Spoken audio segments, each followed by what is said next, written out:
हम सब ने एक वो वक्त भी देखा है जब सिर पर टोपी और पांव में चप्पल पहने जनाब केजरीवाल सड़कों पर निकलकर ये कहते नहीं थकते थे कि हम आंदोलन की उपज हैं और ये पुलिस वाले हमारा क्या ही बिगाड़ लेंगे। तब जनाब की जुबान से ये सुनकर अच्छा लगता था कि हम जेल जाने से नहीं डरते, क्योंकि तब जनाब ज़मीन पर ज़मीनी सियासत करते थे और आम आदमी की तरह दिखते या यूँ कहें कि खुद को दिखाते थे। लेकिन वक्त बदला, सत्ता में आए और जब कुर्सी मिली तो फिर जनाब के सिर पर साहब वाली फीलिंग का ऐसा नशा चढ़ा कि आंदोलन वाली आग पूरी तरह बुझ गई और साहब ने खुद को सुविधाओं के ऐसे मकड़जाल में फंसा लिया कि अब जेल जाने की चर्चा भर से उनकी रातों की नींद उड़ा रखी है, जैसे सपने में भी साहब को सलाखें ही नजर आती हो। शायद इसीलिए जनाब ईडी के समन भर से ऐसे सहम जाते हैं जैसे बचपन में बच्चे सिपाही की वर्दी देखकर माँ के आंचल में छुप जाया करते थे। बस इसी तरह जनाब केजरीवाल भी ईडी के समन से डरे सहमे निचली से लेकर उच्च अदालतों तक के चक्कर लगा रहे हैं। लेकिन जनाब पर जो आरोप हैं उसे देखकर प्रथम दृष्टया तो लग रहा है कि उनके ये कारनामे ही उन्हें कोर्ट कचहरी के चक्कर लगवा रहे हैं। वैसे कल तक यही जनाब, जब इनके नेता इसी दिल्ली शराब नीति घोटाले से जुड़े आरोपों में जेल जा रहे थे, तब ये वही केजरीवाल थे जो ये कहते थे कि आम आदमी पार्टी का नेता जेल जाने से नहीं डरता है।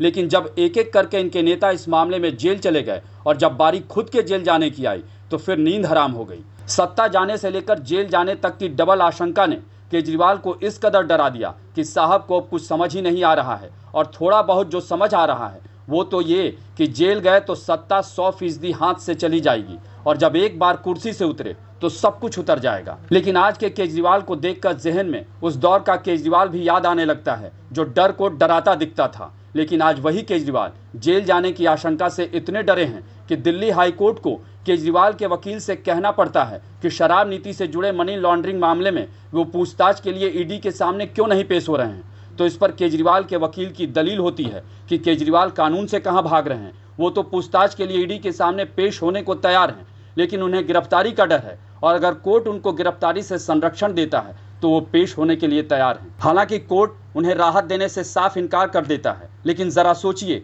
कोई नेता जो सड़कों पर जमीनी राजनीति किया करता हो, वो आज सत्ता सुख का इतना आदी हो चुका है कि उसे जेल जाने की आशंका भर से होश उड़ जाते हैं। शायद इसीलिए कहा जाता है कि कोई भी उसे ज़्यादा उड़ना नहीं चाहिए। हाईकोर्ट अब 22 अप्रैल को इस मामले पर सुनवाई करेगी, लेकिन केजरीवाल की मुश्किलें यही नहीं थम रही हैं। दिल्ली शराब नीति से जुड़े मामले में सीएजी की रिपोर्ट ने भी मुख्यमंत्री केजरीवाल की मुश्किलें बढ़ा दी हैं। एक तरफ केजरीवाल पर गिरफ्तारी की तलवार लटक रही है, इसी बीच सीएजी की रिपोर्ट में बड़ी गड़बड़ी का मामला सामने आ रहा है।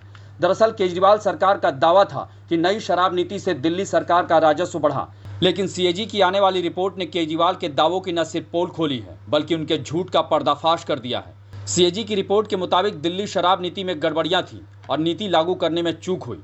दिल्ली की मौजूदा सरकार की शराब नीति ने कुल 2002.68 करोड़ रुपए का नुकसान हुआ, जिसमें 941.53 करोड़ रुपए का नुकसान इसलिए हुआ क्योंकि अयोग्य स्थानों पर ठेके के लाइसेंस बांटे गए, यानी ये जानबूझकर परमिशन देने में गड़बड़ी का मामला है। इसी तरह 890.15 करोड़ रुपए का नुकसान हुआ क्योंकि सरेंडर किए गए जोन में रीटेंडरिंग नहीं हुई। इसके अलावा 144 करोड़ रुपए का नुकसान इसलिए भी हुआ क्योंकि कोविड के नाम पर जोनल लाइसेंस फीस में बिना वजह की छूट दी गई, यानी ये सब अनियमितताओं के कारण नुकसान हुआ है। इसी तरह 27 करोड़ रुपए का नुकसान इसलिए हुआ क्योंकि जोनल लाइसेंस पाने वालों से कम सिक्योरिटी डिपॉजिट लिया गया। इस रिपोर्ट के सामने आने के बाद कभी केजरीवाल के करीबी और अब भाजपा नेता कपिल मिश्रा ने केजरीवाल पर बड़ा हमला बोलते हुए उन्हें भ्रष्ट बताया है। अगर अरविंद केजरीवाल जी में जरा भी शर्म बची है तो कैग रिपोर्ट आने के बाद, सीएजी की रिपोर्ट आने के बाद शराब घोटाले पर अब उनको कुर्सी पर एक क्षण भी नहीं बैठे रहना चाहिए,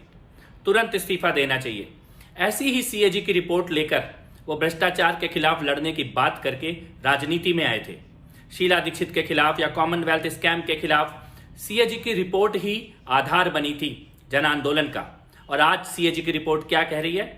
सीएजी की रिपोर्ट में स्पष्ट लिखकर आया है कि दिल्ली की एक्साइज पॉलिसी के कारण 2000 करोड़ रुपए का नुकसान हुआ है। बहरहाल केजरीवाल की डर की सियासत को देखकर लगता है कि केजरीवाल सिर्फ बयानबीर ही थे। बुलंद भारत टीवी, ताकत आपकी।